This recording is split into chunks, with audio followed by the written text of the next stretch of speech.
I see you. I finally got my camera up there going. I'm just like getting all of Hmm. the links here set up. I love setting up to YouTube. It's so much easier than Facebook. Is it? Oh yeah, don't have to fill out all of Facebook's little stuff there. Yeah. Yeah. Mm, I sometimes twice now have not been able to connect to Facebook. It says you don't have permission. It's just getting long. What? Since when do I not have permission? I've been doing it. But It's happened twice, and it's frustrating when it happens. it is. All right, looks like we got that there. Now let me just double check our YouTube channel. You might get a little feedback here for a second.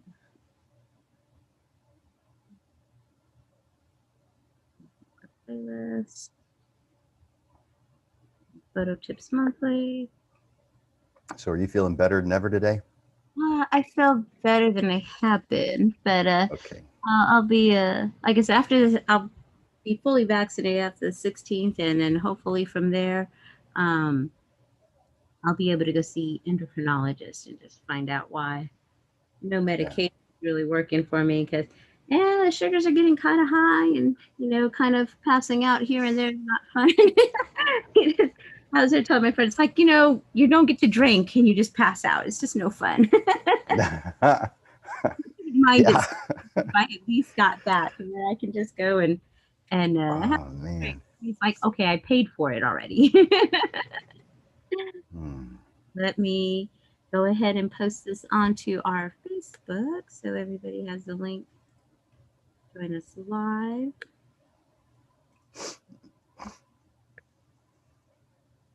Okay. Now, this is actually a very well timed topic because we're starting to come out of pandemic here. And I think this is going to be something a lot of people can use because not everybody's got quite a bit of money, and I think a lot Yeah. of hotels now have so many new features in place post pandemic that really need to get photographed. Yeah. This is really really great timing on this topic. You chose the time. Good. I just gave you a list. So good job. Okay, well, like I said, they were in great order. That's right. Um, Line.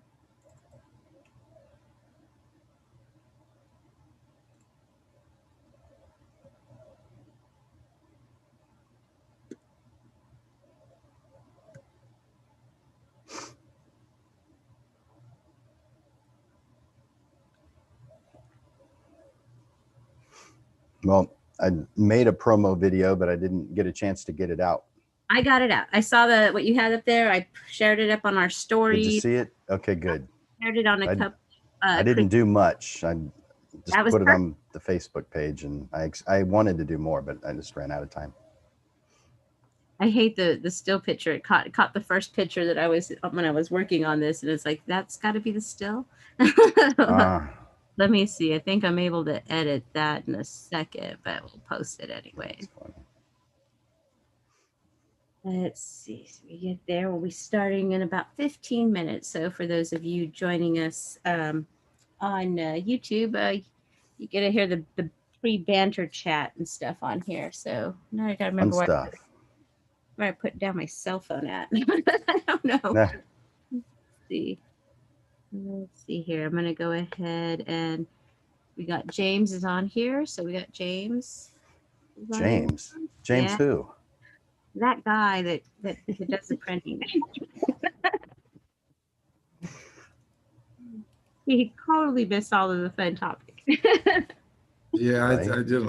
I, I thought I'd just wait until y'all had y'all's Our fun. fun. Uh huh. Our banter, it was I, all Being I'm all being business. I'm silly. not here for fun.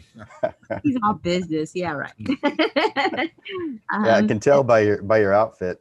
Yeah. he's already ready to go play golf. Yeah. Yeah. if I knew how to play golf, that's what I would be doing.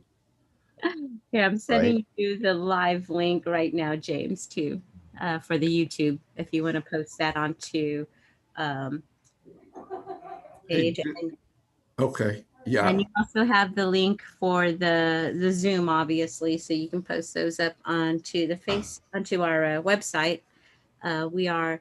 We do have a link now Shut onto up, our. I'm the boss.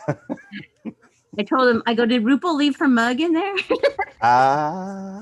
I was gonna get Jim one, and then he could walk around Robin with this. Oh man, That's the that Father's Day mug to go out. I would think not we should work. try that out. Yeah. So okay, so I'll get the link here in just a second. I was gonna ask. Okay, got your. Is your hat blank? You don't have your logo on it? No, it's like a flag. It's like a. Oh, it does have something on it. Okay, I just couldn't see it. Now I see it. Yeah. Cool. Let me go into Final Works, and I'm gonna make a space. I can go ahead and share on YouTube your presentation. Okay, where's that link at that YouTube? But can you? Paste I just emailed it to you. Okay. It's popping up there. 'Cause- You got your Zoom link, and those going for everybody. Gotcha. And that you said don't post that on Facebook, the Zoom link? Not the Zoom link. Have them log on. And what I updated the event that you had done, Jim, and I just put to if you'd like to join the Zoom to log into your FinalWorks account or create a FinalWorks account, and you can grab your Zoom link there. And I put our Photo Tips monthly playlist on there, which should be kind of getting this on there right now. Cool. And the handout for today, I have it there in chat, but I know that when people come on, if it's there before they get here. Yeah, I have it downloaded, so I'll keep posting it up as people come in. And let me put First Thursdays here, new folder. Thursdays, and I'm going to make a. I'm going to put the presentation available on YouTube as well. Let me get that going.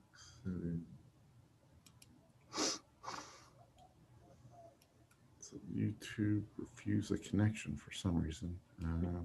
Let me try it again. I don't think I switched everything over after I did that.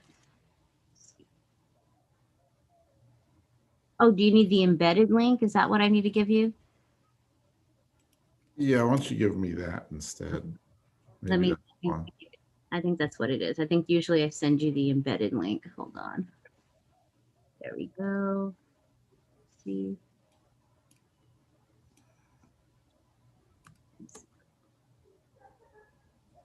Well, that link was the one that's the link you sent is like directly to the video, right? Correct. Okay. So I'll post that below it.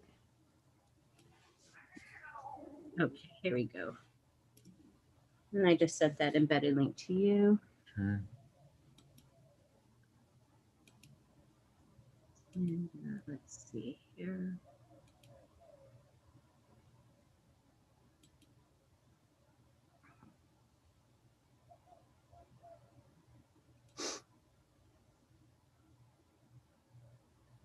One second, I'm just going to mute myself.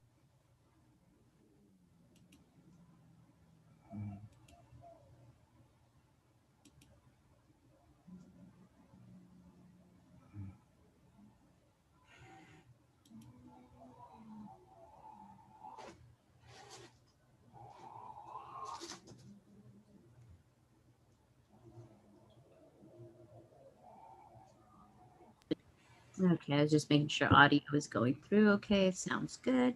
Yeah, I haven't gotten that embedded link yet. Let's see. That's sent. right.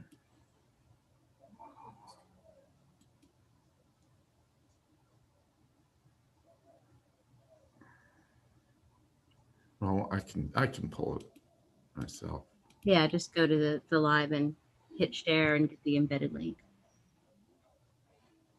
Making sure audio is going through. Okay, sounds good.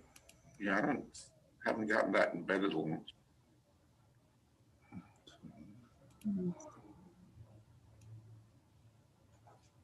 Well, it should have worked.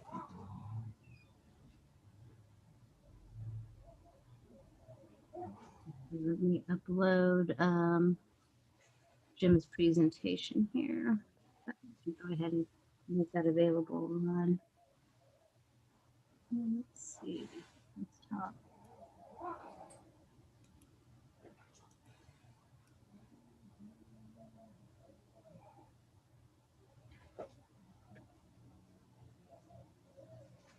Let's share this.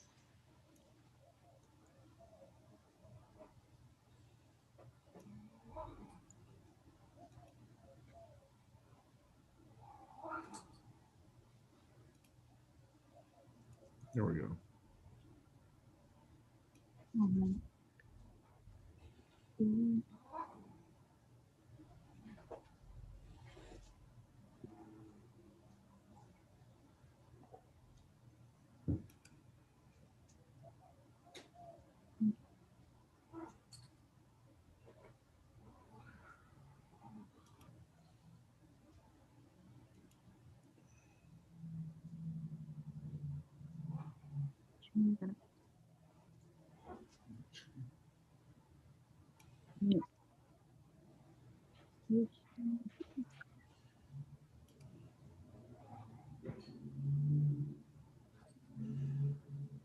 I'll send you this too, James, if you want to put it up on our site. Yeah, it's all there. It's all good to go.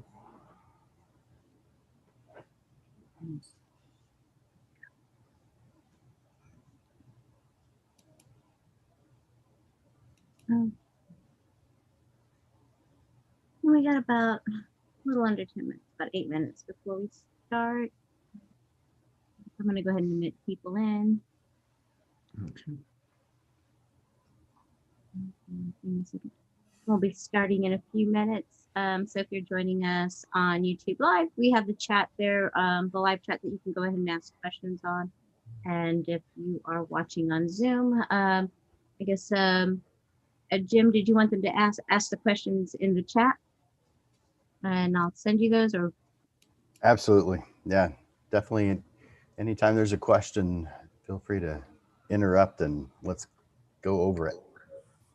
So Jim has the presentation. Go to the chat on there.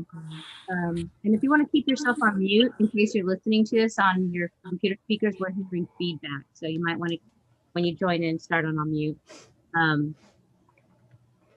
And what I'll do here is I'm going to be sharing the file in the chat that Jim has given us for the presentation, if you'd like that. Okay, and if you're watching on YouTube, if you look in the chat, I've also put a Google Drive shared link on there as well. Are they also able to watch this on the Finer Works page, James, or is it the link? Yeah, okay. Yeah, the live is embedded in their account dashboard. So when they log into their Finer Works account, they can just click on the YouTube live video that's embedded on the page and watch it from there. Great. I'm going to actually just run really quick. I think I left my phone over there, and that's what I needed for the YouTube. Do I need to be a host? Yeah, we're going to be making you a host here in a second. And when we, I've already done this. Let me make sure I have this recording on my side. Here. And I'm going to make you host. And if you can, go ahead and pin yourself up to the top there. So that way, when this is going over to YouTube, you fill up the screen. Okay. So go ahead, you host over here. Participants.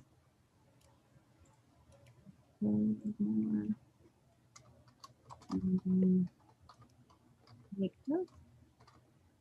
all right, Jim. You got the wheel. Cool. We get ready to start now. James, did you want to talk about a special that we actually have on Finer Works? Yeah, I was gonna talk about that maybe All right. afterwards, and let people know what that special is. Yeah, stay tuned. So James will give you a discount code in a bit. Yeah, it's I'll say it's for 40% off Entrada Rag, archival matte paper, and fine art paper velvet. And I'll have the code. We'll have the code toward the end of the video. I love that fine art velvet paper. I always feel like I have to wear cotton gloves when I handle it though. So it's so soft and so gorgeous, especially if you have something like rich, like black, that you have to be so careful you don't drag your fingernail across it. But it's beautiful, beautiful paper. Right. Actually, I'll step away for 1 second. Let me just go see if I can grab my phone.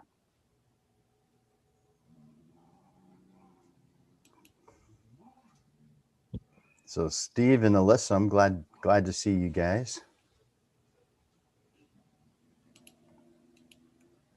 I'll be starting here in just a moment. My clock says 3:59. So we're close. Yes, we are close. So where are we going? Where is our vacation going to be happening at? Is the question. That's right. We're all going together. It's all going to be covered by our camera. So we don't need to take money out of our savings account to go. And you actually on credit card. Yeah, you actually have a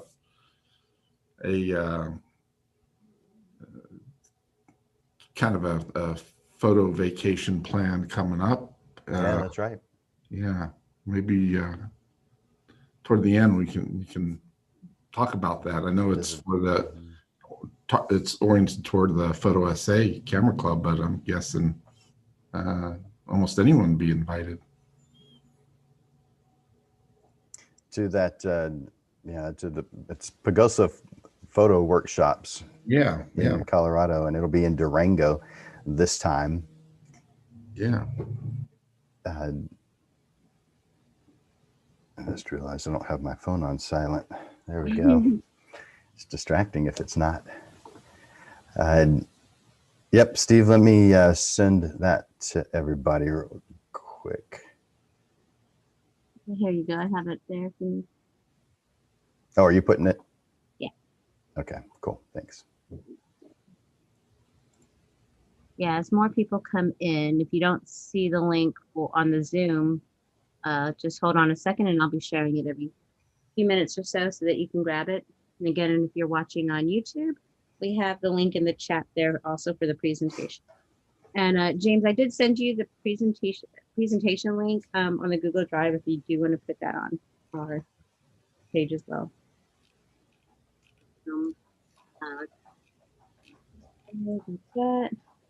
That is open there. All right.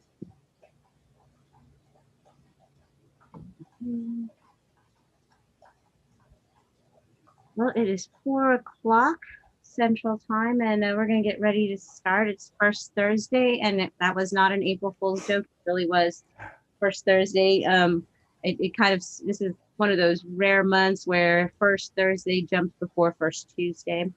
So I thought that may have thrown a few people off, threw me off. And, yes. But I'm glad I had it on there, and I had notes and Post-its all over the place. Of course, you just learned to glaze over that stuff.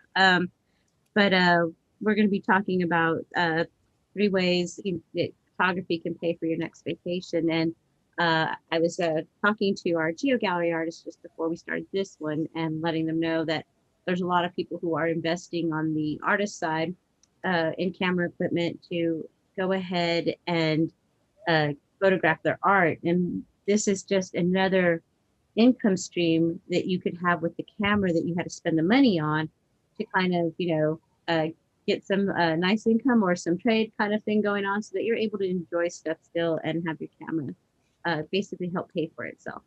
So Jim is going to be giving us that today. And I'll let James go ahead and intro Jim a bit, and then from there we'll start our conversation with Jim.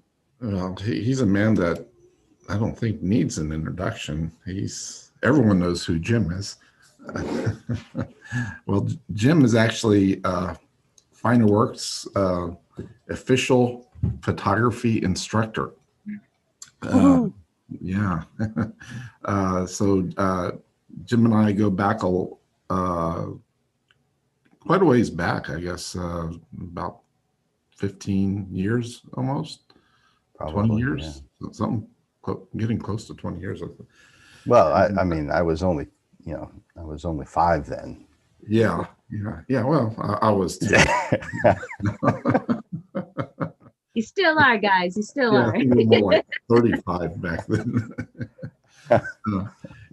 Anyway, so Finer Works for the longest time has been a sponsor of a local photography club here in San Antonio called Photo SA, which Jim founded, and and ever since then, and I've been a member of Photo SA myself, so Jim and I have been good buddies since then. And Jim started Landers Photography School, back in, well, you've taught before that, but you officially developed Landers Photography School about, 10 years ago, would you say? In 2005, probably. Okay, so it was probably about 2007 to 2009 range where it became official. I can't remember now. But first classes were in 97. So I just taught independent classes up until 2005 when I started teaching group classes, and then really formalized it in 2009 where we were doing as many as 3 classes a day. And so that may be the year you were looking for, is 2009. Yeah, I think so. Because I remember when the website was first. Yeah, you helped build that. You created a 3D green screen of me. That was in 2007 when you made that. Yeah, wow. I'll be darned. But anyway, so I almost forgot. Yeah. Jim, that was a really good website. Yeah, it was pretty cool. Anyway, Jim's been teaching photography classes professionally for quite a while now, and we're so privileged to have him teaching our users various aspects of photography. I mean, these classes that he teaches, he normally charges people for, but out of the graciousness of his heart, he's offered to teach people either live or people that want to stream it afterwards for free. So this is a real good opportunity to pick up some tidbits of information relating to photography. You don't have to be a photographer. These classes aren't, most of our users at Finer Works are artists. Maybe only 30% of them are professional photographers. 30-40%, I would say at the most. And yet a lot of these tips are relative to people like that are traditional painters, digital artists, and so forth. So you can pick up a lot of good information even if you're not a photographer. And a lot of artists find themselves gravitating to photography at some point. So if you're an artist and you've thought about getting into photography, this is also a good opportunity. So anyway, I'll went on a little bit long, so I will turn it over to Jim now. All right, and Jim, and just make sure that you are pinned on your video or your pinned. So we see your whole presentation while you're going through this. You want to see my face? I don't. Why? Well, because you'll be sharing your screen, and we want to make sure. Well, it goes away in a second, I promise. Now. That's funny. Of course, I have to minimize it. I don't want to see myself that big. Of course, when I do, I lose all you guys. Hey, what's up with that? All right, I just did a gallery view, Okay. but it still shows just me. Is that right? Well, you might go ahead. Maybe then go ahead and do speaker view. Speaker. Okay. Does that work? That works. That's Okay. Cool. Well, James, thanks for that trip down memory lane, the kind words that you said. And thank you, Melissa, for all the work that you put into making this happen. There's a lot of things that go on behind the scenes. You know, no matter what it is in life, there's a lot more than what you see at the surface that caused that, whatever that is, to happen. And so whenever you get the feeling that you have a point of view that's correct, if you're thinking that your point of view is the only one, then you really need to consider other points of view. You're being a little narrow-minded, because there's always more than one way to look at it from different perspectives. And you know what? They're all right from their perspective. So bottom line is there's a lot of work that goes on behind the scenes. And I want to thank Melissa and James too. But it's almost all Melissa putting all this stuff together. So thank you, Melissa. You're most welcome.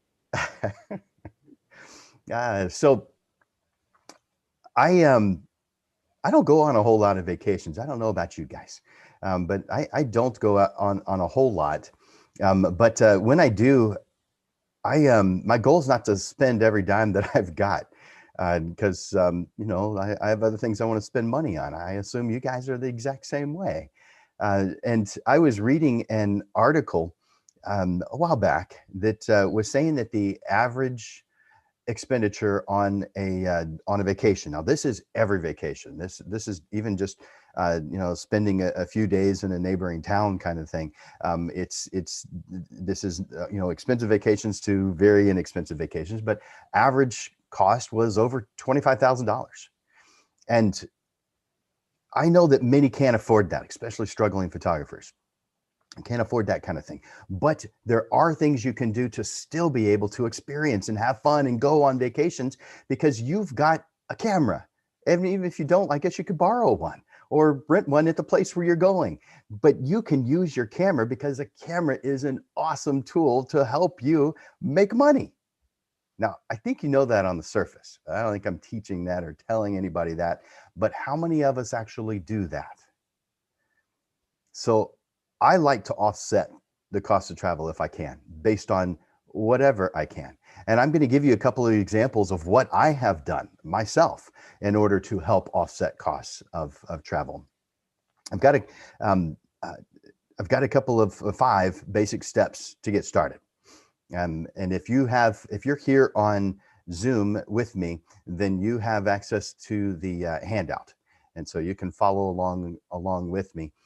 If you're on YouTube or Facebook, then you'll have to listen and take notes, of course. But there are some advantages to being on the Zoom call, and that's you can chat. You get the handout, so it's a little bit more like you're actually in class. The others are very convenient and they're easy to do, and you can watch them later. Whereas the Zoom call is now or never, just like being in a class in person. But I've got 5 steps to help you get started with this. I want you to, number 1, decide what you want to do, what you want to see, what you want to experience, where you want to go. Where's this vacation going to be? Define what it is. Always start, no matter what project you're working on, by defining what this is. What's the end result? What's the destination? Even if you're starting a photography business, define the destination. Where are you going towards? What's the end result supposed to be? Same thing here. Define where you want to go. What do you want to do? What do you want to experience? What kind of fun do you want to have? What learning do you want to do? Define it.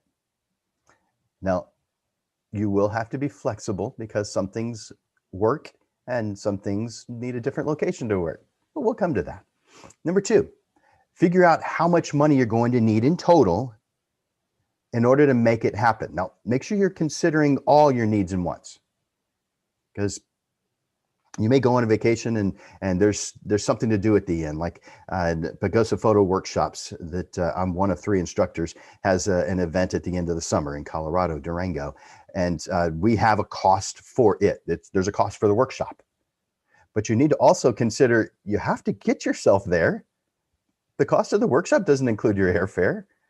It doesn't include your food while you're there. It doesn't include souvenirs. It doesn't include whatever hotel you choose to be at. You have to consider all of the variables that you're going to have to consider. You're going to have to pay for in this instance. So number one is deciding where you're going to go, what experiences you want to have. Number two, how much is it going to cost in order to make that happen? Number three, you're going to choose one or more of the things that I'm going to be sharing with you in order to implement those to help offset your cost and maybe completely pay for it. That's number three. You're going to choose one of the ones we're about to go over. Number four, make a plan to use that tool or tools to help you get to that destination. You'll start by brainstorming. Then you'll organize those thoughts. You'll include detailed steps, procedures, whatever it takes in order to get the job done. We may talk about specific things later if we have time. So number four, make a plan. Number five of five, implement the part of the plan that must be done before you go. There's parts of the plan that are there while you're there. You may be doing some things while you're at the location. That's how I like to do it. But implement the part of the plan that needs to happen now. Get it in motion. Just because you have a bright idea does not mean it's going to happen. You probably have moments of clarity and inspiration where you have this bold, brilliant, wonderful idea. And you know that if you don't do something with that, nothing happens. So make sure you implement that part of the plan. Now,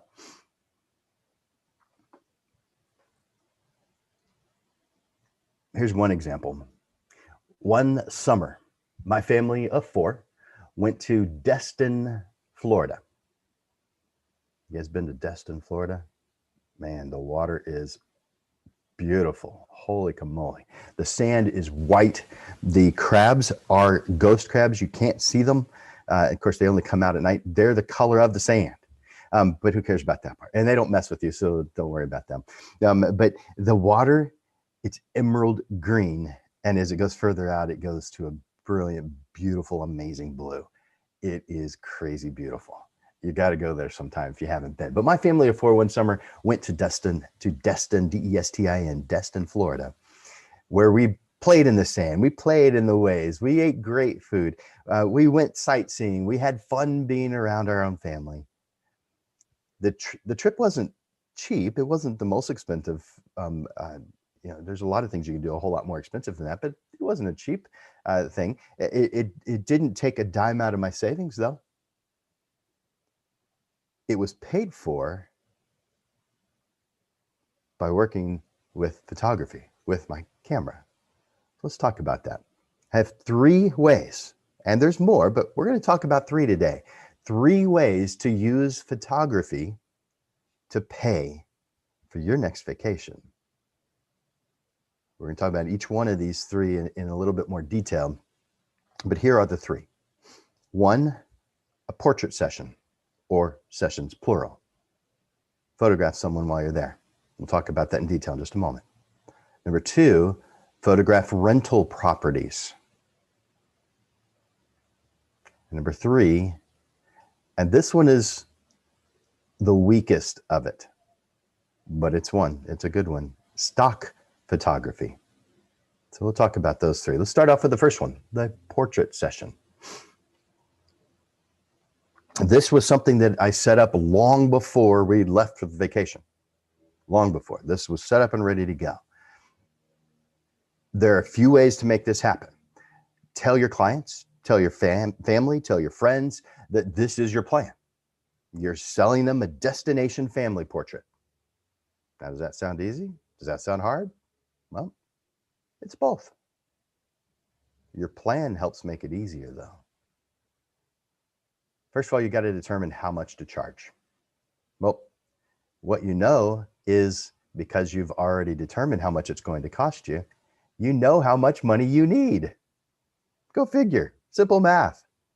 So therefore, that amount that you need, let's say it's $2,500, Can you get that from one family portrait session? If you can, then you only need to get one. By the way, average family portrait session is around $2,000.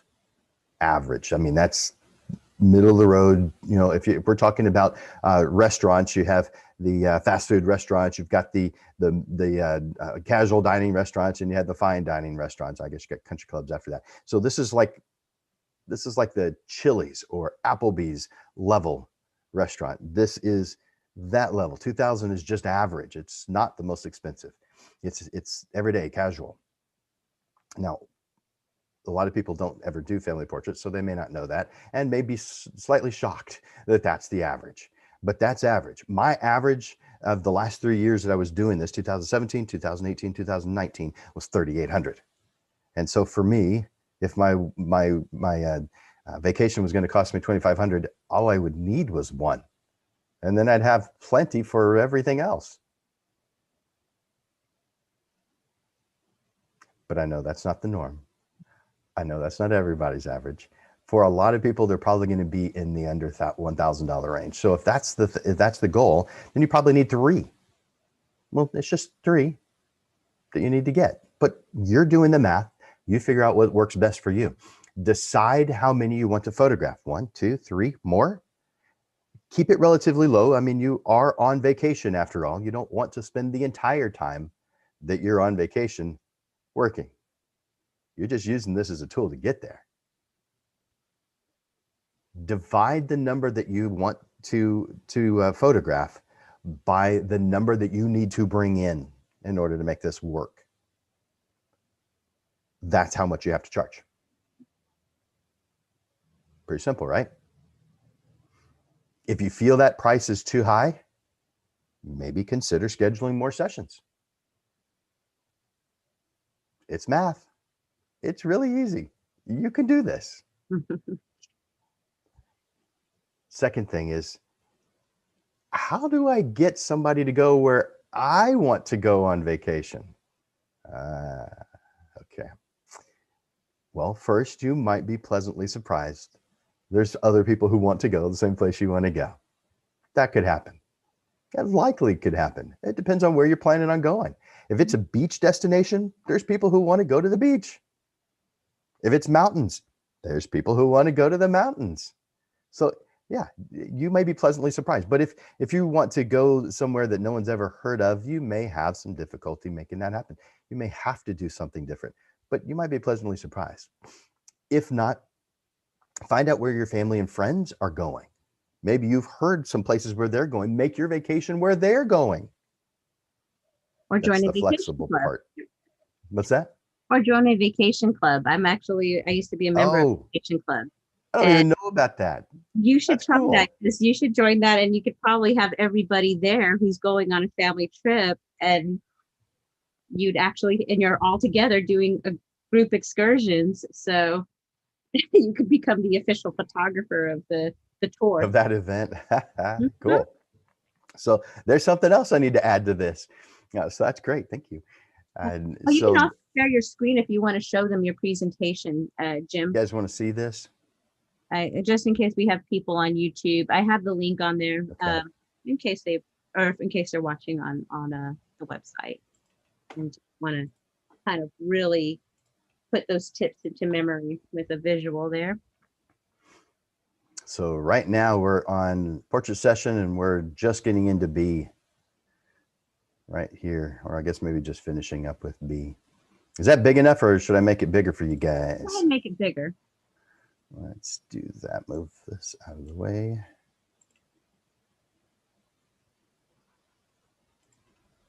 You can probably do it about half your page, and then scroll How's down. that?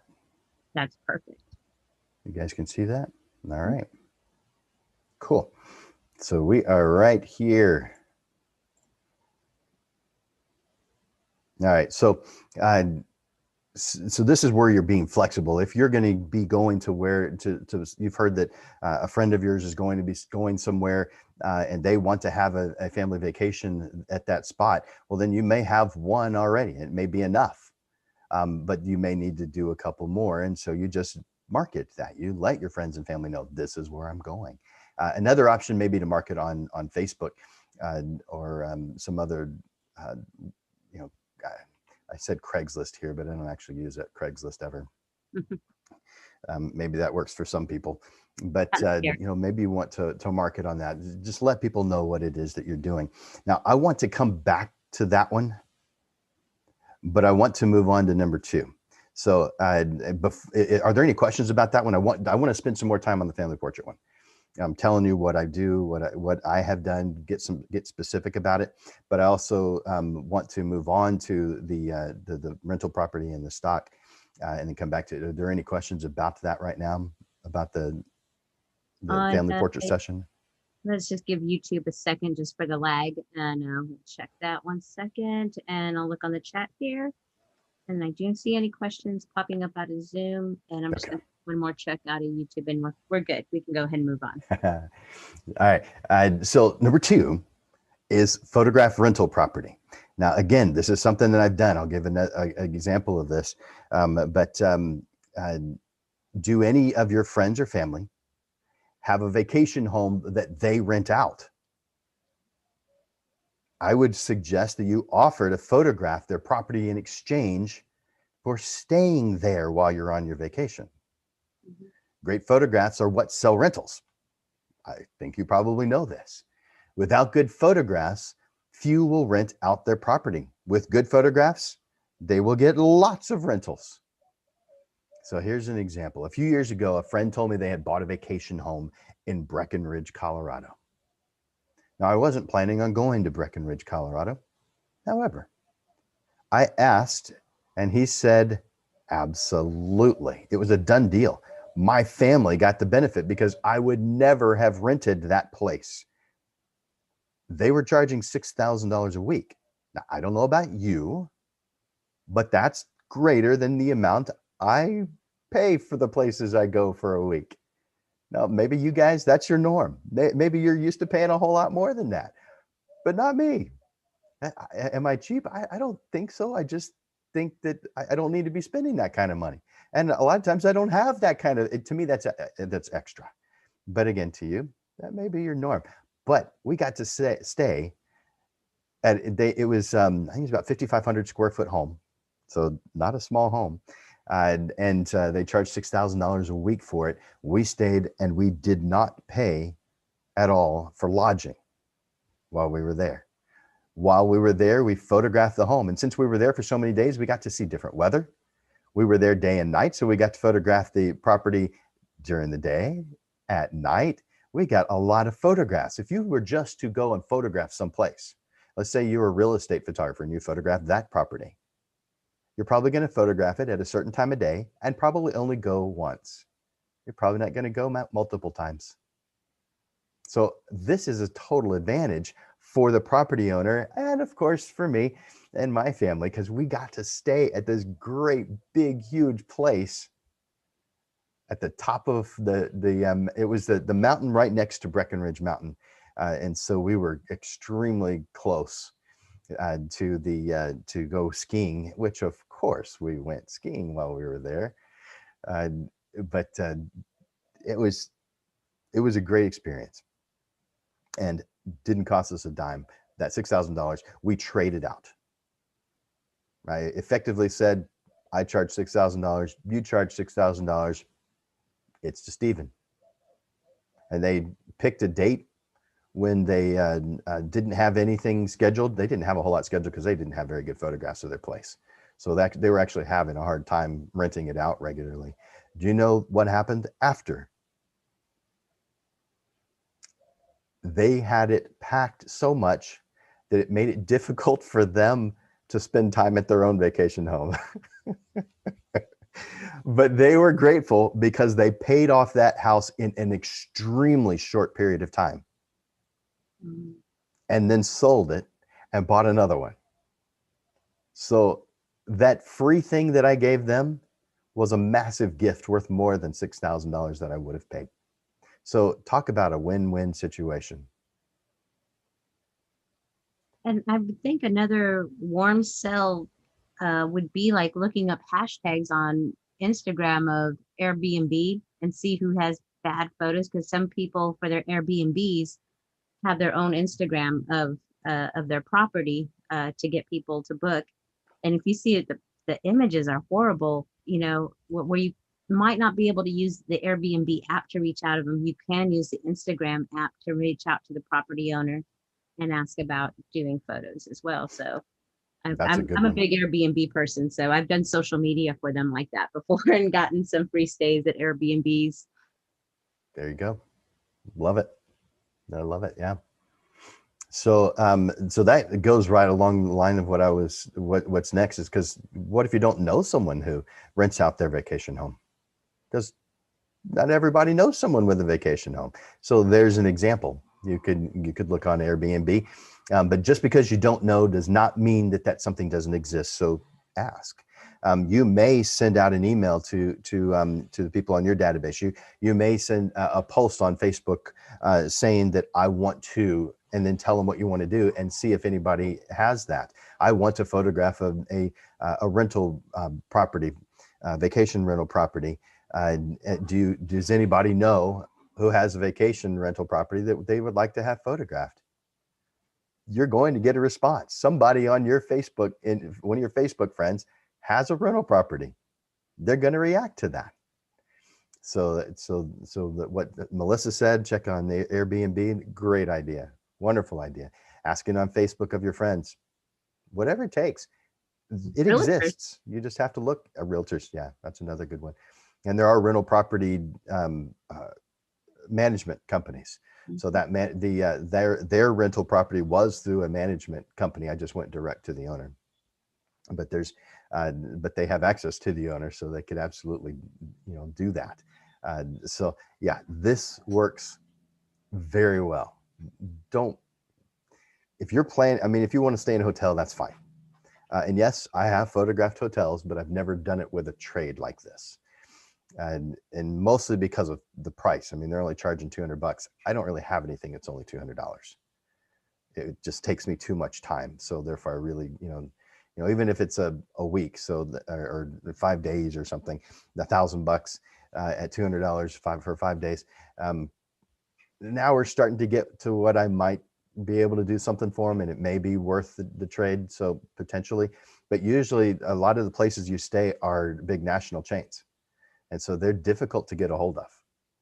So these small things where you can talk directly to either the management group or the individual owner, that's the way to go, because it's so easy. Now, does that mean you're going to get a yes every single time? Of course not. Of course not. But it exists. And anywhere you're going is not going to have just one place to stay. So therefore, call another one. Mm-hmm. Yeah, it's easy. So ask. Or create a Facebook post asking if anyone owns vacation homes. So that's what I just mentioned, and would love some amazing photographs and at no cost to them. Now, of course, this only covers the cost of lodging. So you're going to have to do some other things. We still have to cover the cost of travel. We have to cover the cost of food, everything else. So that's when you get a referral. Where there is one, there's probably more. Ask them if they know the neighbors and photograph one or two more while you're there. And then charge them for it. That's how you get the rest of it. You stay at one place and you charge for the rest. Now, how long does that take? It depends on how, what it is that you do. Since I was there for multiple days, it was very easy for me to get that job accomplished. So that part's up to you. What do you want to do? That's rental properties. And then number 3 is stock photography. You're going to be creating images while you're on vacation. You might as well give those images the potential to work for you. Now, this is something that you're going to have to pay for that vacation, and then you'll probably make enough money for the next one. So this is one of those things I want you to employ right off the bat, not as something that is going to pay for it, just like the 2 that I've already mentioned, but this is something to keep it going, because you put these photographs online to these stock photography sites, and people can buy them at any time. So you could even put your photographs on geo galleries. You guys have heard of geo galleries. If not, then you need to pay attention. Geo galleries rocks. So, so stock photography sites are for content buyers to purchase photographs. Marketing people, web designers, creative directors, travel agencies, lots of other things. There are many stock photography sites out there, way too many, but don't worry about all those unless you like being overwhelmed with information. Not me. I've narrowed it down to 6 stock sites plus 2 easy apps, really easy, so that you can do it on your own on your phone. So how do I make money with stock photography? You make a percentage of each sale. This amount differs with each company, so you need to read the fine print for that and a whole lot of reasons. Make sure not to skip over the fine print, not with this. Read what it is. You need to know how much you're going to be making. Is it going to be worth your while? Because there are some that you really don't want to waste your time with. It can be as little as pennies per image. It could be as much as $100, maybe even more. Each time that photograph is downloaded, you're going to get this money. So you don't have any way of controlling it. It just happens. But you have to put yourself out there. There's also different rules on the websites where you can upload to as many of the different stock photography companies as you want to, or they have exclusive rights where you can only upload it to the one place. And so maybe you don't want to do that, at least at first. There's an advantage to the exclusive, and that's that they pay more. But it's a numbers game. So you may find that uploading the same image to however many different websites you want to work with is your better bet. That way it gets seen more. So what this means is you have the ability to make money on every single photograph multiple times. It's not like it sells once and that's it. You have the potential to sell the same image a whole bunch of times. So you keep on making money on those images. You have the potential. So what do you have to do? Visit at least one of the websites that's on this list. Take the time to read the rules, the requirements. Note that some require higher resolution than a cell phone can provide, because there's a lot of places that a lot of websites, a lot of stock photography companies that will accept cell phone images, but there are some that won't. So you just have to know ahead of time. Choose, and that does mean that if you don't even have a camera and you have a cell phone, you can still participate. Yep, you just got to read the fine print. Choose your favorites. Do your post-processing magic if you want, and then upload them. Using stock photography as a tool for extra income isn't quick. It isn't easy, not at first. After a while, it can become so. It will be as soon as you gain understanding of what it is that you need to do and give it some time to get used to it. So here's the websites that I want you to consider. So iStock Photo, Pond5, Shutterstock, iStock, Adobe Stock, Dreamstime. There's a whole bunch more. Some of them come and go, and you never know what's going on with them, but there are tons of them out there. You don't need to be limited to this. This is just to get your mind on the right, going in the right path. And so, so should we add geo galleries to this list? Yeah, that'll be a print size, so that'll have like like you're saying, the cell phone photos might not do, but yeah, that's true. Jim, a quick question on those. Over or in general, basically you still own the rights to your image. You're just licensing the image out, and I'm guessing on those exclusivity contracts where you can only go to one site, you're still able, as a photographer, you said wanted to sell that to, say, National Geographic, you could still sell your photo though you have it on that exclusivity site, or would you have to like pull it down? Or so this is going to be in the fine print, and so I'm going to generalize with this answer. If you're working with someone who's exclusive, you can't sell it anywhere. Let's say that you want to sell it, you would have to take it down, but they may have rules against you taking it down. Mm-hmm. They may say you can take it down, but you have to give us 60 days notice. Mm-hmm. So make sure you're reading the fine print on those kind of things.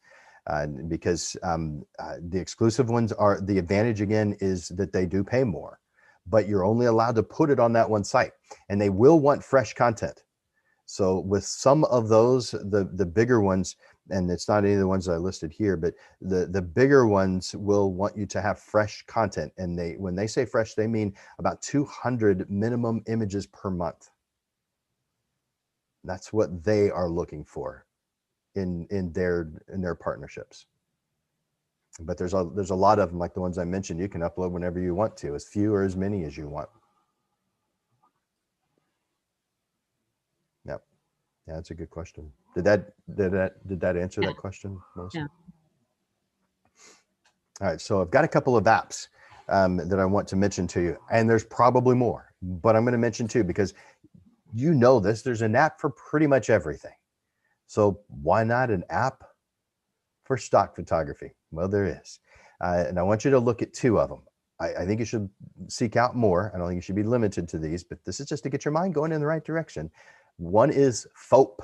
This app makes it easy to upload cell phone images for potential use in the digital marketing efforts of big brands like Kool-Aid, Capri Sun, Coca-Cola. These companies pay you $5 for each one that they use. And you have the potential to sell those images multiple times. There's also a program called Missions, where companies have specific requests. And if they choose your image, they pay you $100 or more. You know how much ahead of time. So they have a specific request. Everyone who's on FOAP can submit to that request. And then they choose the one they want to use. And they pay you $100 or more. Whatever it is, they'll tell you ahead of time what that amount is. So it's kind of cool.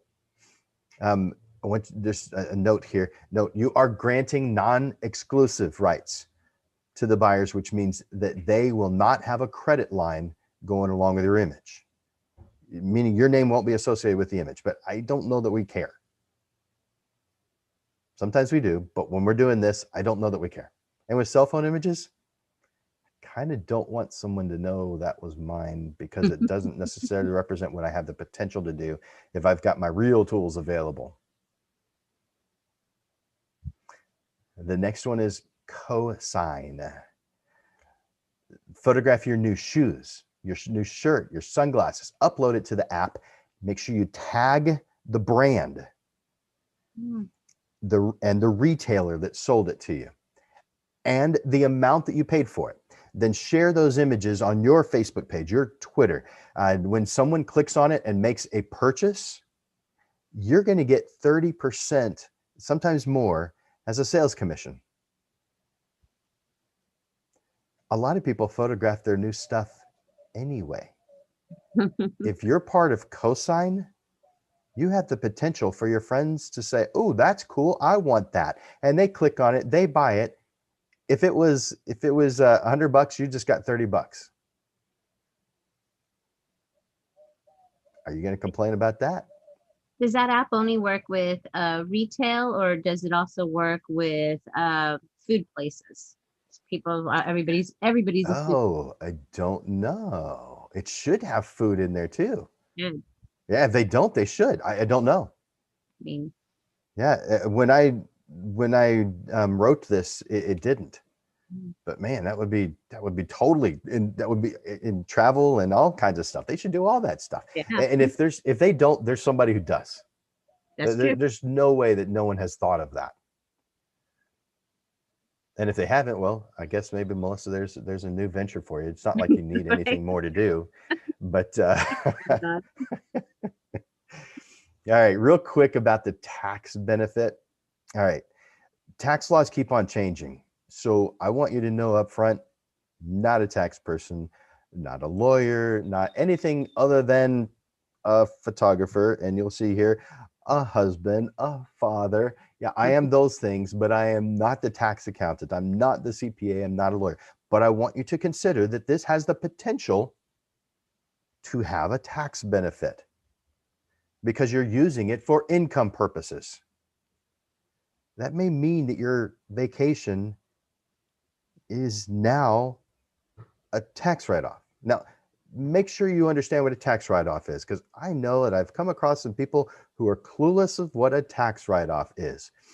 Someone at my old location on I-10, someone stopped by within a year, maybe a few months even, stopped by, and he was selling stuff door to door. And he said, "This is a tax write-off." And I said, "What do you think that means?" And he said, "It means that the government pays you back for what you spent." Oh, wow. He totally misunderstood that one. And I said, "All right, maybe this is part of your sales tool. Maybe you know that that's not true, but let me help you understand this concept a little bit better. It just means that if it qualifies, that you don't have to pay the tax on that money. It does not mean that the government pays you back. You still have to pay for that item. You might not have to pay for the tax on it, though." He's like, "Oh, crud, I've been telling everybody." And I have a feeling he went ahead and kept on doing it the way he was doing it. But wow. So good news. You have now turned your trip into a business trip if you're doing some of these things. You may be able to write off mileage. You may be able to write off expenses that are directly related to you making money. So that doesn't mean everything, but things that are directly related. Like you want to photograph that island, so you have to get on the ferry to go over to it. Okay, maybe that is it.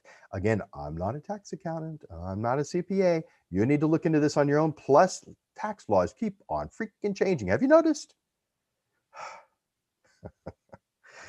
Yeah, they keep on changing. So look into that. But potentially, this has a tax benefit. Woohoo!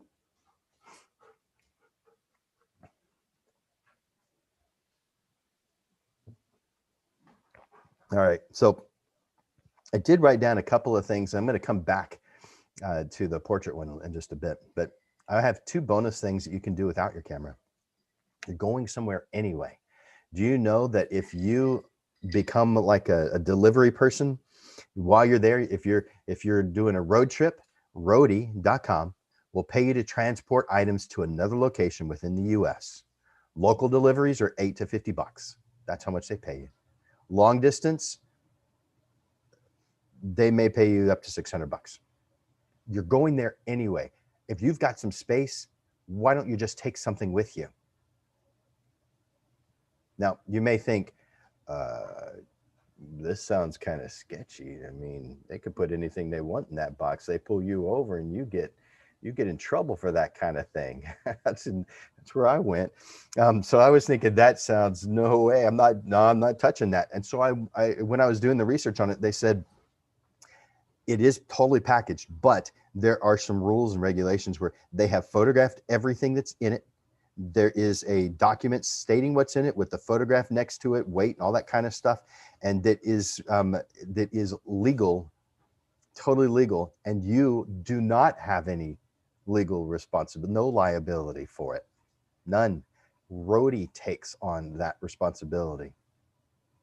Same thing with Air Mule. If you're traveling by air and you have extra space, you're only taking one bag, and you can take two. You can take something with you. Airmule.com. It's just like Roadie, except it's for travel by plane. As a mule, yes, they have a name for you. As a mule, you'll earn 80% of the sender's fees, which is $40 for up to 5 pounds and $6 for each additional pound. Yep. You're going anyway. Take advantage of it.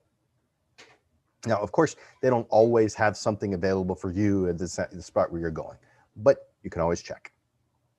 And they'll probably send you, get on their email list, and they'll probably send you stuff. So that's something that you could do. That seems to me like something that I like the Roadie idea better than I like the Air Mule, because if I'm traveling via air, I really don't want to take anything else with me. I got enough stuff to take with me. But at 80%, I mean, that's 80%. That's strikingly a large amount. Second bonus, there's a great article on photographs on Reader's Digest website. I don't know how many of you guys read Reader's Digest.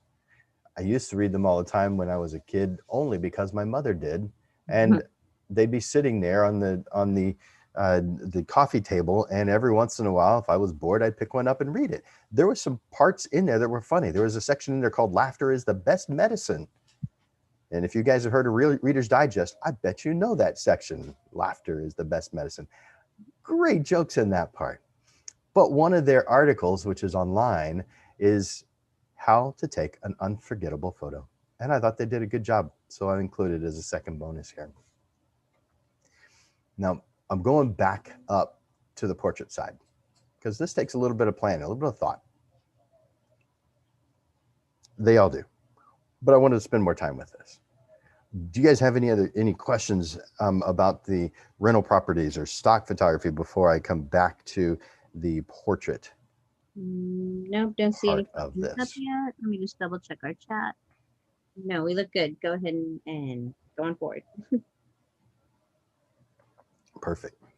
I like when you do that, Melissa, because that gives me enough time to take a quick sip of water. Yeah, that's important. I'm going to put that link on our YouTube that we have in the Reader's Digest there. Yes. Oh, thank you. Appreciate that. All right. So on the portrait side, there's a lot of things, of course, that you can do. It doesn't necessarily have to be family portraits. I do family portraits, and so that's what I know best. That's what I most enjoy doing. And so for the most part, I'm really only doing that. But you're not limited to that. You could do high school seniors. You could do couples, engagements, bridals. You can do for people who are doing destination from where you live, going the same place you are, or you can photograph people who are in that area. Now, you may say, well, I mean, they've got photographers in that area. They're going to hire them. Yeah, here's the thing. You're already there. You can actually charge a little bit less. So you're going to do this however you feel is best, of course. But you're going to set these sessions up. You could have a Facebook ad that you're doing to collect the potential buyers of your photography. So that is one way to do that. I'm picturing a couple of different things. You know, that one in Destin that I already mentioned, one in Colorado. We did one in I'm going to throw in another bonus. This isn't what I'm about to tell you. Isn't a portrait. It's not a rental, and it's not stock photography. If you know a little something about photography, I bet you guys do too, you could write a quick, easy class. And maybe you don't want to do your own marketing. And I say quick, easy class, maybe just the basics of photography. There's people buying new cameras all the time. And if you could just show them where the shutter speed and the aperture priority and the shutter priority is on their camera, that has value to them. But let's say that you don't want to do the marketing yourself. Well, that's not a problem either. Because there was one time we went to Springfield, Missouri. We were visiting family not far from there. And in order to pay for that trip, I rented out the mansion at Elfindale. Are you guys familiar with that? If you've been to Springfield, Missouri, you might have heard of the mansion in Elfindale. It's pretty darn cool. I think it's 4 floors. You can't go down to the basement, probably because it's haunted. The bodies will get in the way. But you can go all the way up to the top floor. We rented this place. We actually rented one room, a meeting room, and we stayed overnight one night. And so we rented a room in the mansion.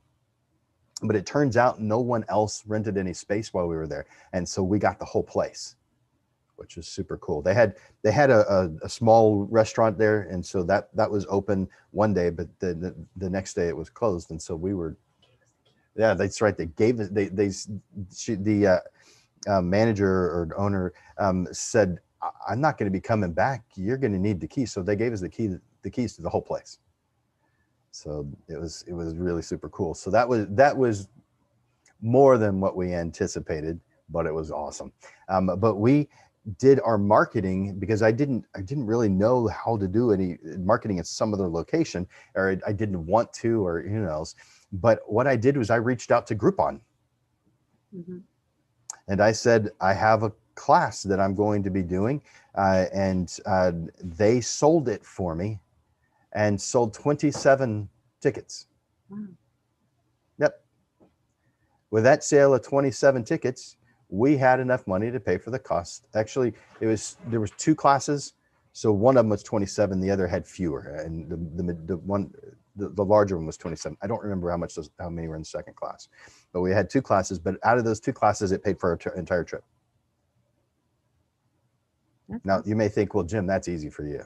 It's easy for you guys too, if you know a little something about your camera. I mean, if you consider yourself a photographer, and I know not everybody does, but if you consider yourself a good iPhone photographer, a good, let's say cell phone instead of just iPhones. If you consider yourself a good cell phone photographer, write something about it. I mean, do a little research. You probably know enough stuff on your own to share it with someone who doesn't know what they're doing. By the way, if you do iPhone, I'd probably stick with iPhone. If you do Android, I'd probably stick with Android, because if you have a class with both, there's so much stuff that doesn't overlap nicely. Mm-hmm. So you might want to consider just having an iPhone class or an Android cell phone class. Might be easier for you. And that's great, because there's a lot of more sites too that now offer a lot of that marketing for those kind of classes. Like Udemy kind of has the thing. Airbnb again also offers excursions, and I paid for one. It was a photo walking tour, and that's a good one, in Japan. And he's like, he did again. There was one if you had a Canon, a Nikon, the iPhone, the Android, and it was, you went on the walking tour, but he showed you how to angle up and get, these really awesome angles. And you also took your own with the selfies, kind of setting up a selfie sticks and timers to take photos that were amazing that you wouldn't normally when you're on vacation, you're so excited and you're just shooting those straight on photos.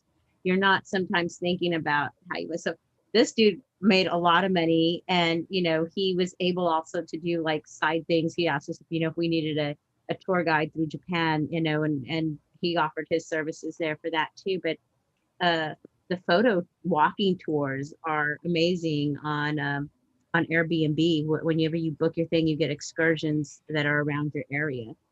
That's nice. something too.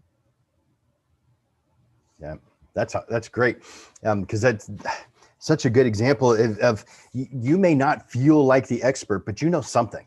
And having someone going on a walking tour, maybe it's a place you haven't been before, and you can take someone to certain sites.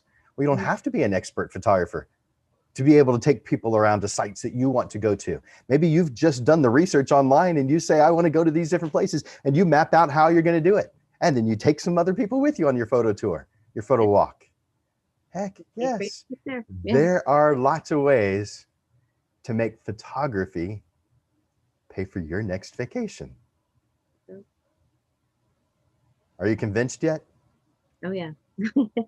Hopefully you're inspired to do that kind of thing and share this, and maybe you can maybe if you want, you can partner with a friend to do that. Maybe that person knows a little something about a subject that you're not quite as strong on, and you're stronger on this other subject, so you can combine those to make it work. And that's what I'm doing effectively for the oh, that's good. I'm going to come back to what I'm going to say, but that's Alyssa just commented. It just popped on my screen. The others haven't been popping on my screen. That's interesting. That she paid for groceries in college with photography.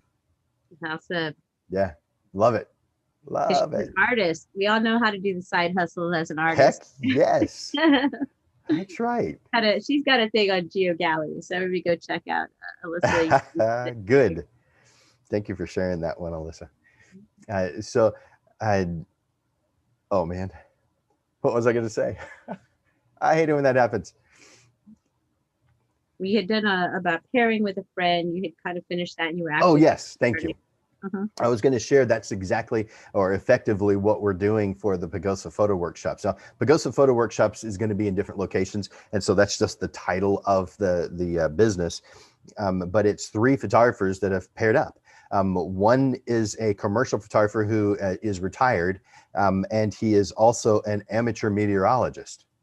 And so he's going to be paying attention to the weather and telling us how to pay attention to the weather to maximize being in the right place at the right time. To get the kind of photographs that we want, either portrait work or photographs of lightning or storm chasing, all that kind of stuff, how we can put ourselves in the best position for that kind of thing. And then another one is she used to be here in San Antonio, but has moved she also has moved to Colorado, and she does adventure tours and photographs in those locations. So adventure photography and tours. And then there's me, who doesn't do any of that adventure photography really. I mean, I'm sure I've been on a vacation or two and I've taken my camera with me, and yes, created some images that, yeah, I'd say I was proud of, but that's for fun. And so, the thing that I'm good at is photographing families, photographing people.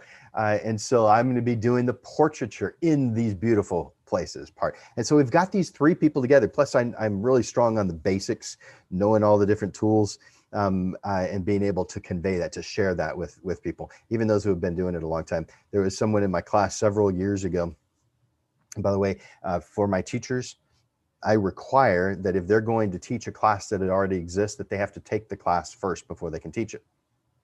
And so this may seem odd, but I told a master photographer, by the way, there's very few masters. I think there's 16 in San Antonio out of 100,000 photographers in San Antonio.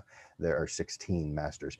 I told one of those that he had to take my basics class or I wasn't going to let him teach my basics class. And he's like, okay, I'll take your class. I want to teach. So I'll do that. That's fine. He actually was being silly. He was fine with that. He didn't care. He kind of was interested in taking the class. But he took the class, and afterwards and this is just the first of 6. After the first of 6 classes, he came up to me and he said, I can't teach this class. I thought I understood the basics. And I just realized I know how to use it, but I don't know how to convey it. I don't know how to teach it. So, and there was more to the conversation, but he didn't feel qualified, and he never did. He has never taught a basics class for me. He teaches advanced classes, and he's very good at it. But when it comes to the buttons and bells and whistles and menu items and stuff that are on a camera, he's like, I don't want to have anything to do with that stuff. And that's where everybody starts. You're like, well, what does this button do? How do I do that? And I can help them with that. So that's a place that I'm strong on. And of course, I'm strong on the business side. But there'd probably be almost no business side on this Pagosa Photo Workshops. But PagosaPhotoWorkshops.com is where that's at. And the one that's coming up is in August. So it's the end of summer. So you can beat the heat by going to Colorado for a week.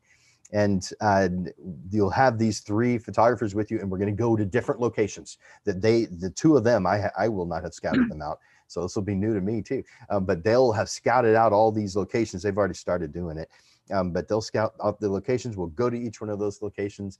We'll probably take the train in Silverton, which is, my understanding, is really super cool. I've never been on a train, so I'm looking forward to that. But we're going to different spots. We're going to be starting off in a hotel, but this effectively is my vacation for the summer, and it's getting paid for by people who are going on this tour. Now, because there's 3 of us, it's going to cost more, of course. What was that? Can you bring up the website and share it just so people can see that way they spell it correctly when they search it? Pagosa Photo Workshops. Let's see. Nope, that's not the website. That is the Facebook page. Well, you can go to the Pagosa. You can go, do a search on Facebook and find Pagosa Photo Workshops. But I wanted to show you the page. And here's the home main page. So PagosaPhotoWorkshops.com.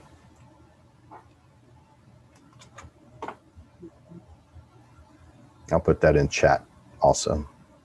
You grab that in time now. YouTube. Okay, so there it is in chat. Thank you. So on that page, you're just going to see what we're doing, what's happening on this. The upcoming, there's going to be another one in the fall, but this is the summer one, and some information about what we'll be doing, having fun. There's more information for those who want more. Early bird, there is early bird pricing for this, but there's not a whole lot of time left on it. I can't remember the date. Okay. The early bird pricing ends. Well, if you click on it, it'll be there. I might as well.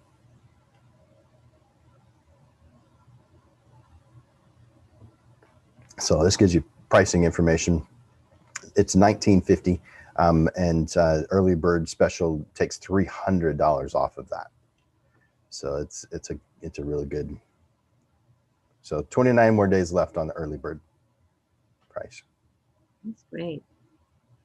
And you know, I just think also artists can also translate some of these things that you're talking about, even on their art stuff, with the classes. You're saying, you know, I have a lot of friends who've done online Zoom classes right now too, that are just artists that have got, you know, technique and stuff as well. So, you know, from photography, and then, you know, also just photographing your art is probably a good one too.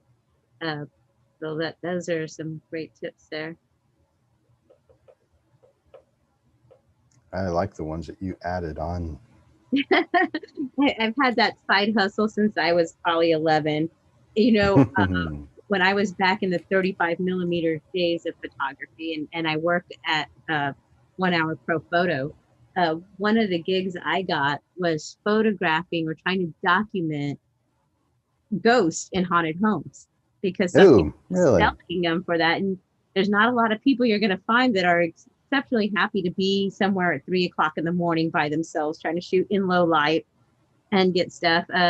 I used to, because I did clubs, I love low light stuff. I used to photograph bands, so it was like, you know, and I just found it interesting. And then from that, I asked a couple of those owners if I could do ghost tours through their homes and get more people in there, because I'd have more photographers available that would want to come in and do documentation. And I mean, I hustled everything in those for college and stuff like that. Bands back then always wanted to have their photos done for whatever reason in the cemetery. Every rock band wants to have those. So, you know, that I would go shoot their pictures and I would sell them those for their bios and their press kits and stuff, and make some money that way too. So the photography for a lot for me back in the days. Nice. Very nice. I'm glad you have had that experience. It was fun. On that portrait side, we're talking about the different things you could photograph. There's also different ways that you can do the payment part of it. So you can make it where, so for my portrait business, I believe in printing. And I know that not every photographer does, but I believe in printing because it's finishing the work. And I don't like the idea of giving someone more work to do. As a service person, I think I'm supposed to give them less work to do, not more work to do. And when I give them digital files, it generally isn't done yet. Could it be? Sure. If they just need a business photograph to put on their LinkedIn page, okay, yeah, a digital file is the final step. But if it's a family portrait, again, that's what I know most.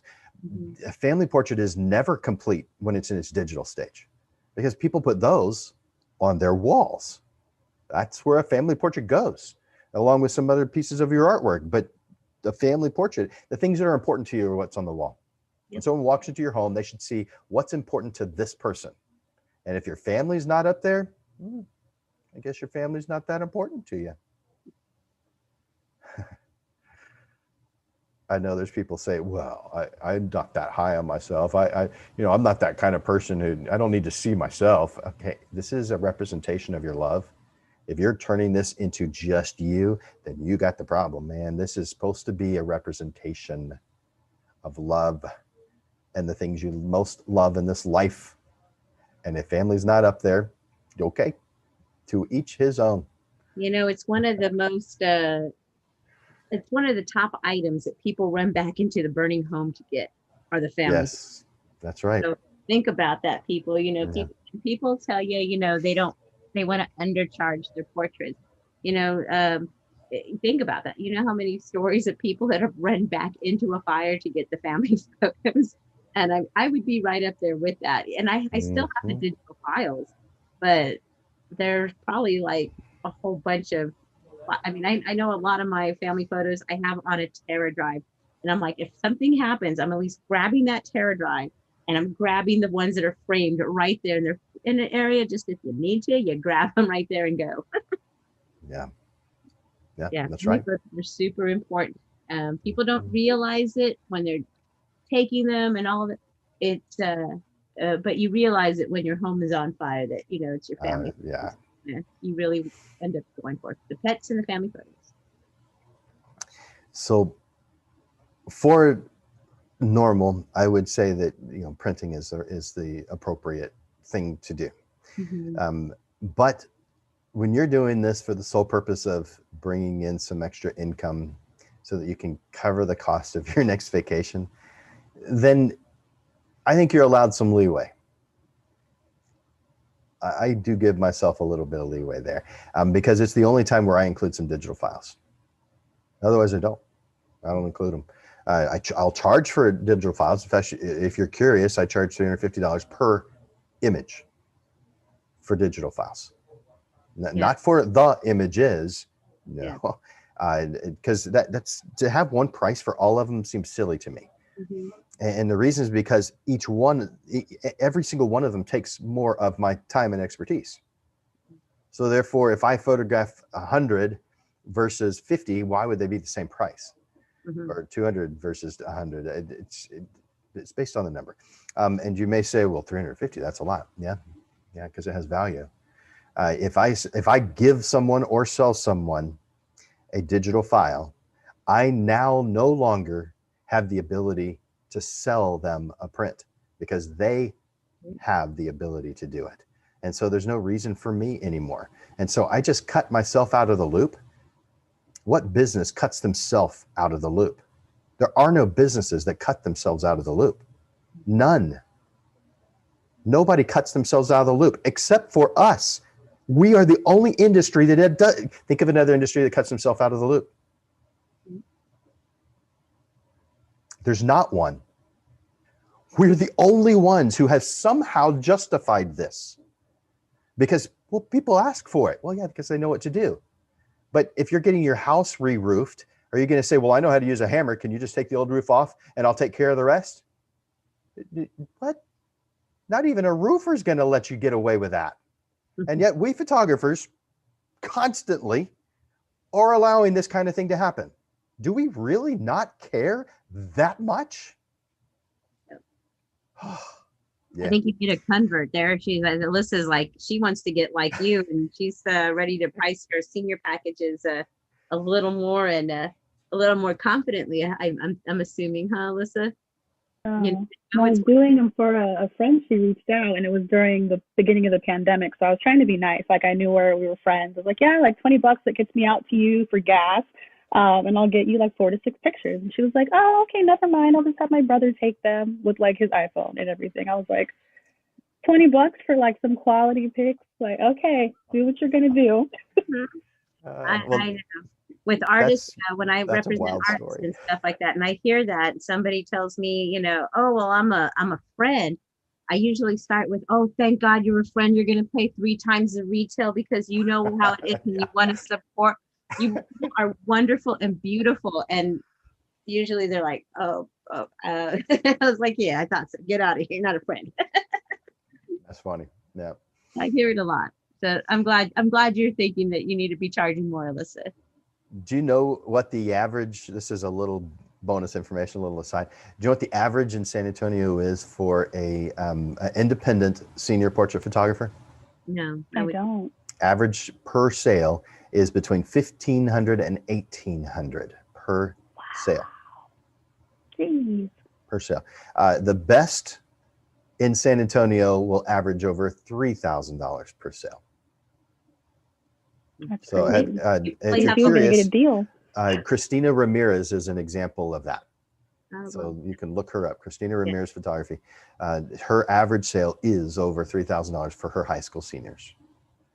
And her schedule is packed. Anytime I have asked her to do something like to speak at Photo SA, she's only been able to do it once because her schedule is so packed. wow. So yeah, so it's a question of, do you want your schedule packed with people that are going to pay $2,000 and up, or do you want your schedule packed with people who are going to complain about $200? Exactly. Which would you I'd rather rather have? get It's pretty 2,000. Right. I mean, Personally. I asked a Personally. really hard question there, didn't I? And then that friend can pay you the friend price of $1,000 there, Alyssa. That's right. Right? See, look at that. Because it had me at 20, but now you have to pay 1,000. That's a friend price. But most photographers do have a price that's so low that they actually can't make a profit. In their mind, they're thinking, well, I have $200 more than I had yesterday, or whatever their amount is. That's $200 more than I had yesterday. So therefore, how can you say I'm not making a profit? Okay, that person hasn't taken a business class yet, because that's not how it works. So it'd be like a company. Well, we don't need to go there. Bottom line is, as a business owner, you have a lot of expenses. You also have to pay more taxes. I think it's fascinating when I see these kind of comments on for people saying that businesses need to pay their fair share. I think most people are totally unaware that the business owner, whatever that amount that's taken out of your check, that FICO that's taken out of a paycheck, do you know that there's a employer tax that's just a slight bit more than that your employer has to pay, meaning your employer pays half of your taxes. You're only paying half. Most employees are totally unaware of this, but I bet you most employers are totally aware of this. For every four employees, the employer is actually paying for 5 because of taxes. And I don't know if that puts a better picture in your mind, but whatever the amount you're paying your photographer, your employer is more than, it's like 3% more. It's not that much of a difference, but still effectively they're matching it, and they're sending your amount and their amount in. You know, I bet James knows exactly what I'm talking about. Of course, he probably has somebody take care of that stuff for him because it's a pain. But as a self-employed person, you have to deal with it. You have to pay that, and you have, as an employed person, let's say you work at, I don't know, Starbucks. Did you have to pay for that coffee? Did you have to pay for the coffee machine? Did you have to pay for the milk? Did you have to pay for the filters? Did you have to pay for the register? Did you have to pay for the building, the window that's in the building, the countertops that are in the building, the flooring? Did you have to pay for the restrooms? Did you have to pay for someone to clean those things? Did you have to pay for any of that as an employee? Nope, it's an employer does. And if you're self-employed, guess what? You're paying for all that. And so whatever amount it is that you're bringing in, you generally need to multiply that by 3 in order to make what you think you're making. So let's say that you really want to max out, you want to make all the money in the world, and that to you is $10 an hour. I'm being silly because I don't think anyone aspires to $10 an hour. But let's just say that was what you thought the world was wonderful if you could make $10 an hour. If you're self-employed, you have to make 30 in order to make 10. How's that make you feel? Yeah. But guess what? When you're doing this for fun, just to make a little bit of extra money for your vacation, you don't have to worry about some of that stuff. You still have to plan for it, though. Yeah. Still have to plan for it. So how do we charge our clients, if we're gonna do this, I'd say for rental properties, we just do an even exchange, and then I try to get a couple more so that I can have a little bit more. That's how I would do the rental. But if it's a portrait session, I might be doing this quick. My goal may be just to do mini sessions, or my goal is as quick as possible. I want to cut out all of the extra stuff, and I don't really consider it extra. But as far as when I'm on vacation, if there's things that I can cut, I probably will cut it. So instead of, you know, selling them all the extra, the prints and going through all those steps, I might just sell them the digital files. I'm going to run them through Lightroom, but I might just sell them the digital files if that's going to make my job a whole lot easier. But it also depends on who the client is and what I know is what they want as their end result. So it could be adjusted based on that. But I also do know that I want it to be $1,000 or more. So if my goal, if I need $3,000, that tells me I need three clients. Simple as that.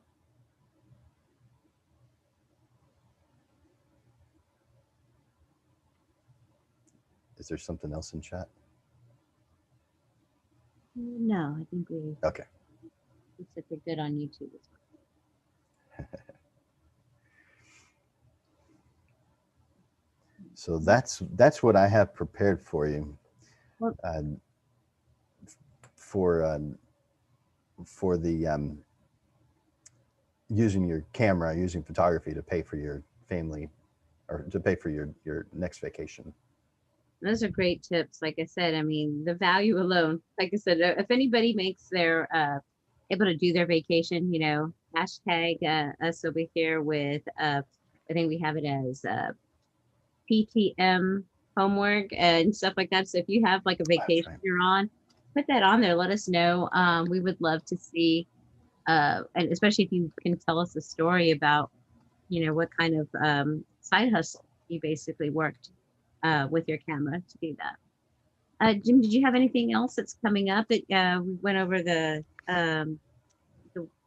trip that you're going to be doing? Do you have any other things that you have coming up, either with I do, yeah. OSA, The annual San Antonio Photography Tournament is coming up. There's two of them: a youth version, ages 5 to 15, and a regular version that is from 12 and up. Let me share my screen. I think I have that at the bottom of the handout.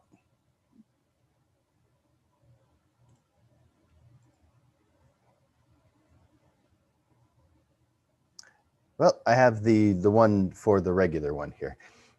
So the regular one is on Sunday, October 17th, 2021, this year. It is virtual, so you can be anywhere and participate in this photo tournament. There's going to be prizes. It's instant gratification, meaning you get the topics that morning. You get the topics that morning, so you don't know what the topics are going to be ahead of time. You get the topics that morning when you log into Zoom, and all that information will be part of the when you purchase the ticket, you'll get that information. But when you log in, we get things started. We tell you what's going on. It's a document that we put into the chat, and so everybody gets to see it at the exact same time, and then we let you go. And then you photograph for the next 3 hours or so, and your images have to be submitted.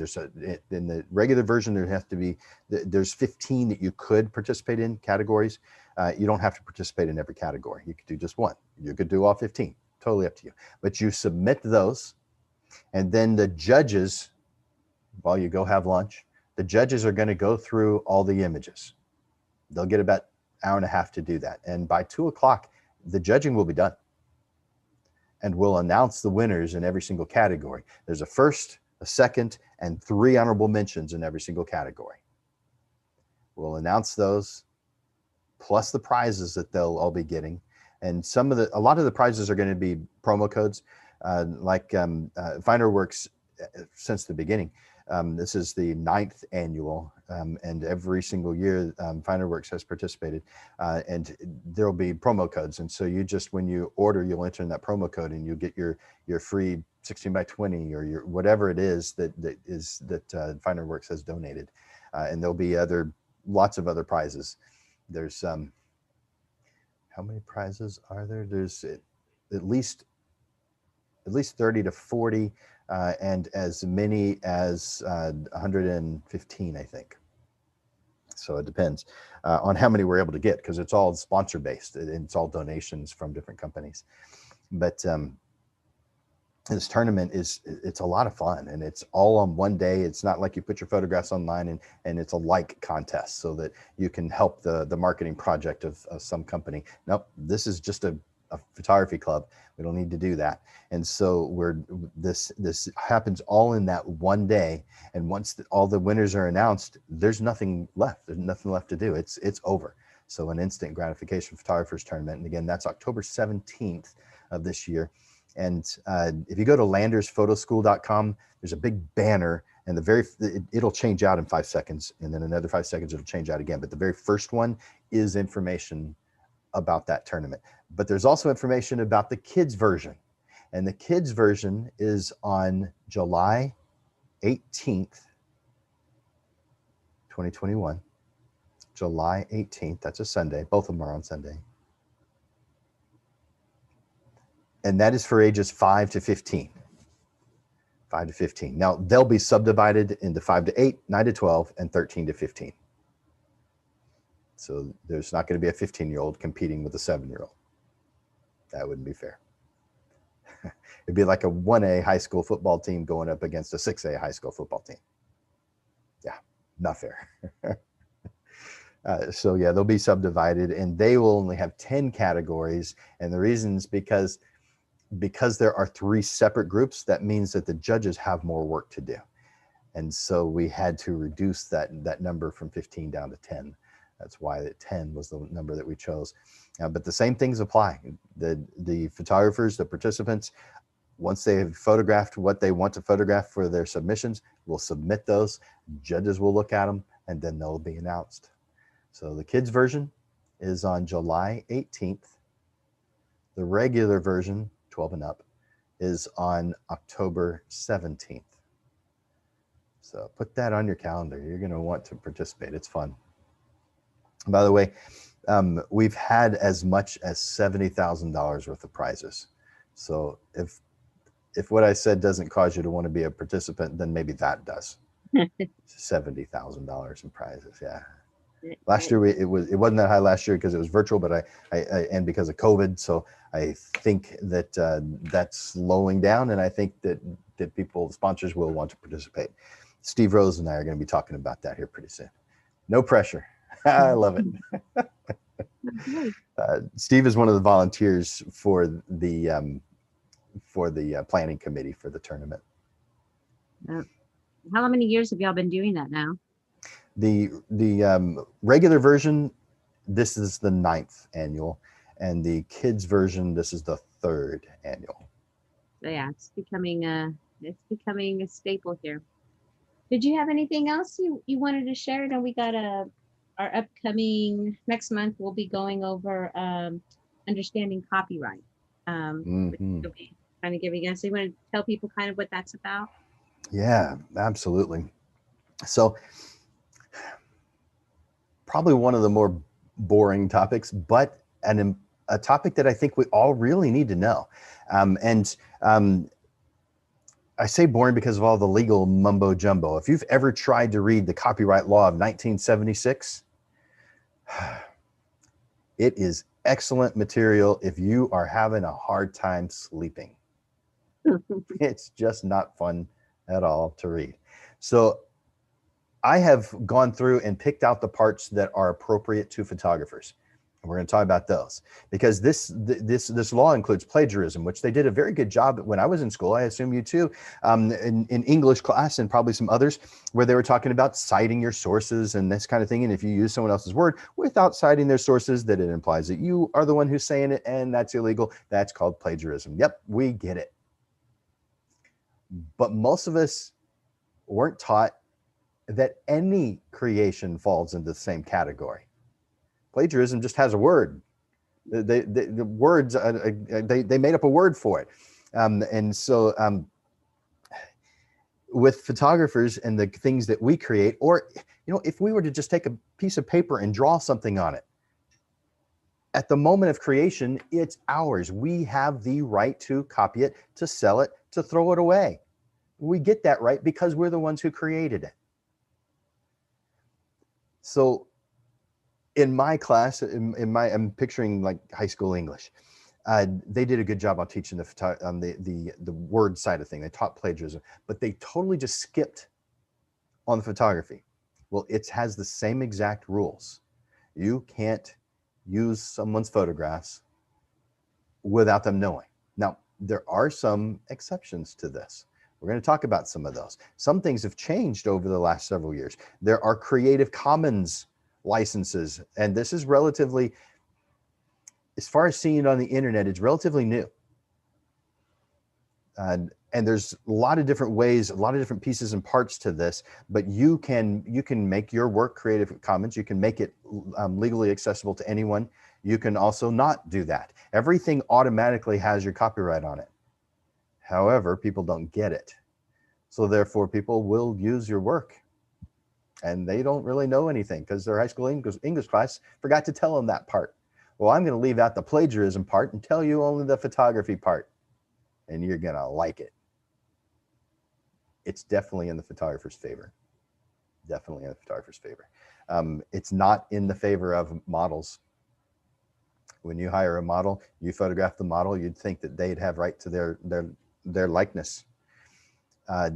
They have a right to their likeness, but they don't have a right to your creation of it. You have the ability to sell it. You have limitations, though, when it's someone's likeness. So we'll talk about that as well. Okay. That's going to be great because I know a lot, it comes on even with art. So I think that's just going to hit everybody from photography to artists, photographers to artists. I know I wanted to get James to kind of mention something for us. Can you go ahead and give me a host back over? Just hover over my picture and hit more. And on participants, you don't have us up there. Or you can see my little. My more has rename and edit profile picture. Okay. Try hitting participants down at the bottom and see if that brings up there and see if that gives you the more options. Yeah, the more's there. It's just that's not one of the options. Not one of the options. Oh, okay. Maybe because I'm recording. I am stop too. the record and no, I was able to pop that over to see you. if that makes a difference. Let me see if I can request. Yeah, it just says rename and edit profile picture under more. That's crazy. Well, maybe if I expand it, maybe it's just too small. I think sometimes it just gets glitchy too. Yeah, it's not. But I'm going to go ahead. James, we actually have the discount you were mentioning earlier. Do you want to just? Yeah. So, well, we have actually, we have a 40% off special for prints on archival matte paper, the Entrada rag, as well as the fine art paper velvet. That ends this Saturday, and the promo code is Spring Break. However, since that ends so soon, I decided to extend it with a new promo code. So the new promo code, and that will go on until the 10th, which is a week from this coming Saturday, is Jim Landers. No, I take it back. It's April Fools. April Fools, yeah. Let me check. What is it? No, it is. It's Jim Landers. So type in use the promo code Jim Landers, JIMLANDERS, in the coupon code box and at checkout, and you can save 40%. Now, it's only applicable for the single copies. If you're ordering multiple copies, you'll still get 40% discount. It won't show that way, but you'll be combining a bulk discount with that 40% off. So doesn't include any frames. Those would be extra. But it's a good opportunity to save some money on some prints. Now that Jim Landers code, does it become active after April 3rd? No, you can use it today, yeah, or you can use the spring break one. Just the spring break coupon code is about to expire in a couple days. All right. Just putting that up on our YouTube so if people are in the chat they can see that. Okay. Well, that's great, guys. Now, like I said, this was the first month where we, in this year, where we actually first Thursday jumped before first Tuesday. So first Tuesday will be next week, and we'll be talking on managing your customers' expectations. And we're going to show you where on Final Works to grab some of those photos that you want to use and some verbiage you want to have on there. Understanding the shipping times and the production times, so you're able to kind of communicate to your customers on your Etsy, your Shopify, how long it's going to take for their product to get there. And, we're just going to give you as many examples and resources that you can find on our website when you're creating all of these so that you're able to convey those. And we'll give you some tips. We have a great blog on, like basically the customer isn't always right. Noelle wrote a really great blog, so I'll have that up on that thing that will help you kind of communicate and work with customers who basically just want something free. So, the customer is always, you let the customer think they're always right, even when they're not always right. But so the important thing is you do not want to tell your customer that they were wrong. You can educate.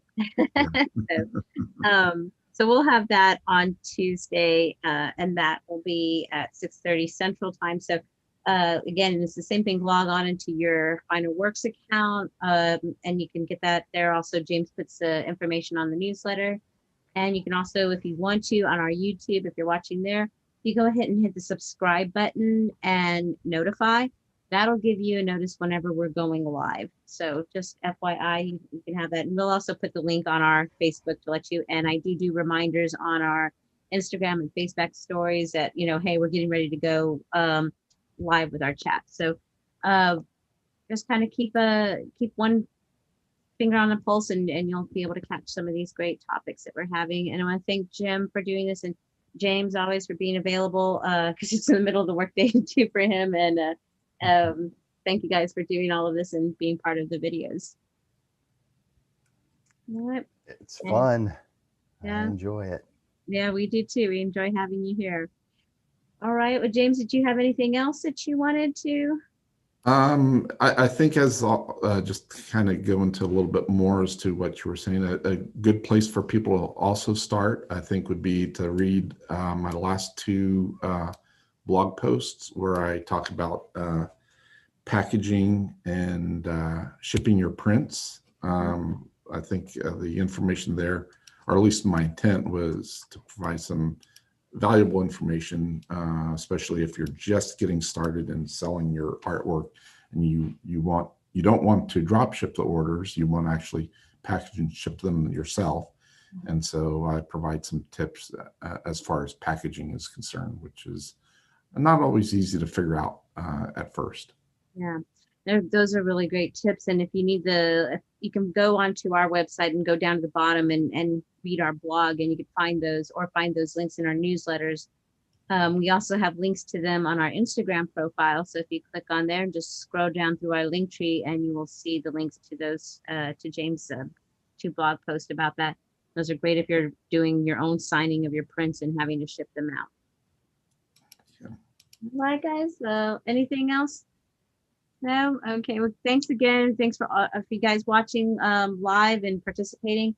And then for all of those who are going to be watching the replay, just again, subscribe and notify. And we have all of our past videos on two different playlists. There is our Photo Tips Monthly and our First Tuesday playlist. So you can always go find these back and watch at your leisure. And thanks again for joining us. And we'll see you guys on Tuesday. Thank you. Bye. And Jim, you can just go ahead and end the meeting for us. Melissa, I wanted for just you and I, or maybe James too, I wanted to show you what I was looking at. Maybe you can help me. Okay, well, let me So I'll share my screen. see. Do you need it to be up on YouTube, or because it'll be popping up there?